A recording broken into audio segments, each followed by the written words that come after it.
ఆవిడికి ఈ ఊరు వదిలి వెళ్ళిపోవడం ఇష్టం లేదు. హిట్లర్ కావాలనే చేస్తున్నారు. పుట్టింటికి దగ్గర అయిపోతుందని భయం. అవునే గంగా, అందుకే ఈ విషయం రుద్రబాబుకి చెప్పాలని ఫోన్ చేశాం. రుద్రబాబు అయితేనే వీళ్ళని వెళ్లకుండా ఆపుతారు. సరే, నేను సార్తో చెప్తానమ్మా. అయినా హిట్లర్ ఎవరి మాట వినరు. సార్ చెప్తే అసలే వినరు కదా. ఇలా వెళ్ళొచ్చి ఇదిగో గంగా, అయ్యగారు వింటారో లేదో ఆ సంగతి తర్వాత. అసలు మీ ఇంట్లో ఉన్న అమ్మాయి మీ కూతురు కాదని, నువ్వే వీళ్ళ కూతురు.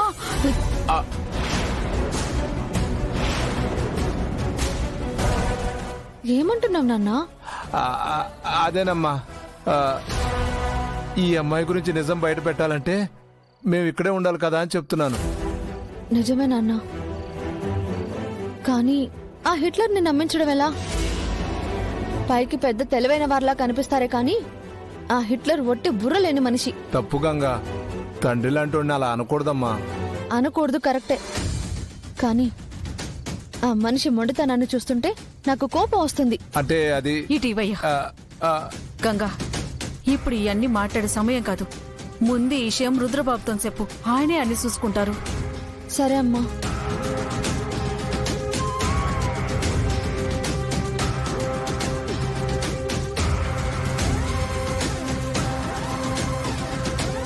ఆ హిట్లర్కి ఎలా చెప్తే అర్థమవుతుందో. అసలు సుధా అమ్మా ఆయన్ని గయ్యాలి పెళ్ళాంలా హింసించి చెప్పు చేతల్లో పెట్టుకోవాల్సింది. అమ్మేమో నోరు మెదపదు. ఇంకా హిట్లర్కి భయం ఎందుకుంటుంది? ఏటే సెల్లే, ఏటి ఎవరిని ఓ తెగ తిట్టేస్తున్నావా? ఇంకెవరిని? ఉన్నాడు కదా మన స్టోరీలో మొండి ఘటం, ఆ హిట్లర్ని. నాకొచ్చే కోపానికి ఆ హిట్లర్ని పట్టుకుని తండ్రి నటుకుని అలా కొట్టకూడదా, కళ్ళు అవుతాయి. అదే తండ్రి లాటను కొట్టకూడదు అంటున్నాను. ఆ హిట్లర్ని నేనెందుకు కొడతానన్నయ్య? గురువు లాంటి వారు. కానీ ఆయనని పట్టుకుని ఎందుకు ఇలా ప్రవర్తిస్తున్నారు? ఎవరి మాట వినరా? భార్యని ప్రేమగా చూసుకోవాల్సింది పోయి పుట్టింటికి దూరం చేస్తానంటారా? తనెంత బాధపడుతుందో తెలీదా? ఇలా అడిగి కడిగేయాలనిపిస్తుంది. అలా తిట్టడం కూడా తప్పేనా? నువ్వు అమ్మా నాన్న ఉన్నారే, తప్పు తప్పు అని నన్ను ఆపేస్తున్నారు. ఏమన్నా అంటే తండ్రి లాంటి వారు అంటారు. అసలు ఏంటనేది చెప్పవే, ఎందుకు తిడతావు ఇప్పుడు? ఆ తిట్టకి ఇంకేం చేయమంటావు? ఆ హిట్లర్ రేపటికి రేపే సుధా అమ్మని జయన్ తీసుకుని ఊరు వదిలి వెళ్ళిపోతున్నారంట. నిజం తెలుసుకోకుండా ఎలా వెళ్ళిపోతారా? నేను కూడా అదే అన్నాను. వాళ్ళ కూతురు ఎవరో తెలుసుకోవాలి కదా. నువ్వే కదా. మీ అందరికీ పిచ్చెక్కిందా? కూతురు అంటారు, నేనే అంటారు. ఏంటి మీ కన్ఫ్యూజనింగ్? అంటే అది నువ్వు మ్యాచ్ లో గెలవడం ఆయన చూడాలి, నీ గొప్పతనం ఆయన ఒప్పుకోవాలి కదేటే.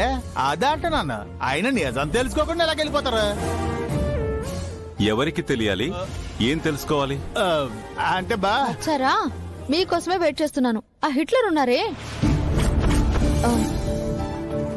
అదే సార్, మీ మామయ్య గారు ఉన్నారుగా. సుధా అమ్మని జయని తీసుకుని రేపు ఊరొదిలి వెళ్ళిపోతారట. ఇప్పుడే మా అమ్మ నాన్న కాల్ చేసి చెప్పారు. వాళ్ళని ఎలాగైనా నువ్వే ఆపాలి బా, లేదంటే సానా నిజాలు రహస్యాలుగానే మిగిలిపోతాయి. అవన్నీ దాచుకోలేక నా కడుపు ఉబ్బిపోతుంది. మామయ్య ఇలాంటి డెసిషన్ తీసుకుంటారని నాకు ముందే తెలుసు. అందుకే నా ప్లాన్ లో నేనున్నాను. ఏ ప్లాన్ బా? Wait and watch. వాచా? ఇది కూడా సస్పెన్సేనా?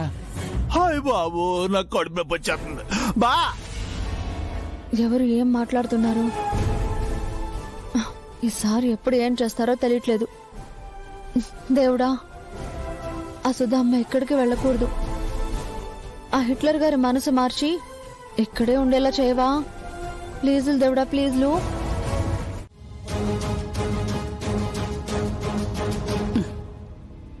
ఓ, ఇక్కడే ఉన్నారా? నేను ఇంకా ఎయిర్పోర్ట్ కి బయలుదేరారేమో అనుకున్నాను. ఎయిర్పోర్ట్ కా? అక్కడికి నేనెందుకు వెళ్తాను? రన్వే మీద ఎక్సర్సైజ్ చేసుకునేవరేమో శకుంతలా. జోకా? బాలేదా? అయితే మీకు ఈ విషయం తెలియదన్నమాట. అసలు నీకు తెలిసిన విషయం ఏంటో చెప్పు, నాకు తెలుసో లేదో చెప్తాను. తమ ప్రియమైన చెల్లెలు గారిని తన భర్త ఈ ఊళ్ళో ఉండనివ్వకుండా, అంటే తన పుట్టింటికి ఎక్కడ మరింత దగ్గరైపోతుందన్న భయంతో వేరే సిటీకి తీసుకెళ్లిపోతున్నాడు. ఏంటి షాక్ అయ్యారా? హ, నాకు ఈ విషయం రాత్రే తెలిసింది. మీరు కంగారు పడి ఎక్కడ ఆరోగ్యం పాడు చేసుకుంటారోనని చెప్పలేదు.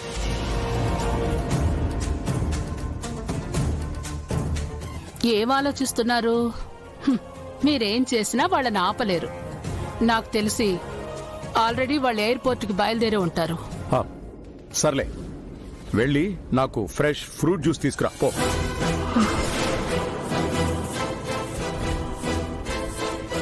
ఏంటి షాక్లో నాకేమైనా మతి భ్రమించింది అనుకున్నావా? నాకు ఈ విషయం రాత్రే తెలుసు. ఎందుకు తెలుసుండదు? తమరి చెల్లెలు గారు కాల్ చేసి మరీ చెప్పుంటుంది కదా.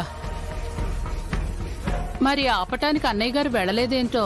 వెళ్ళలేదు, ఎందుకంటే మేనత్త ఊరు విడిచి వెళ్లకుండా ఆపడానికి మేనల్లుడు ఆల్రెడీ బయలుదేరాడు. రుద్ర రంగంలోకి దిగాడంటే రిజల్ట్ గురించి ఆలోచించక్కర్లేదు, అనుకున్న పని పూర్తి చేసుకునే వస్తాడు. అందుకే నేను ఏ టెన్షన్ పడకుండా ఎక్సర్సైజ్ చేసుకుంటున్నాను. నా చెల్లి ఎక్కడికి వెళ్ళదు, రుద్ర వెళ్ళనివ్వడు. విశ్వనాథ్ని ఎలా హ్యాండిల్ చేయాలో రుద్రకి బాగా తెలుసు. నువ్వు వెళ్ళి ఫ్రూట్ జ్యూస్ తీసుకురాపో. ఈ ఓవర్ కాన్ఫిడెన్స్ కేం తక్కువ లేదు. Super bro. నీలానే మావయ్య గారు కూడా రుద్రబాబు గారి మీద ఫుల్ కాన్ఫిడెన్స్ తో ఉన్నారు. నేను చెప్పాను కదా ఇష్క,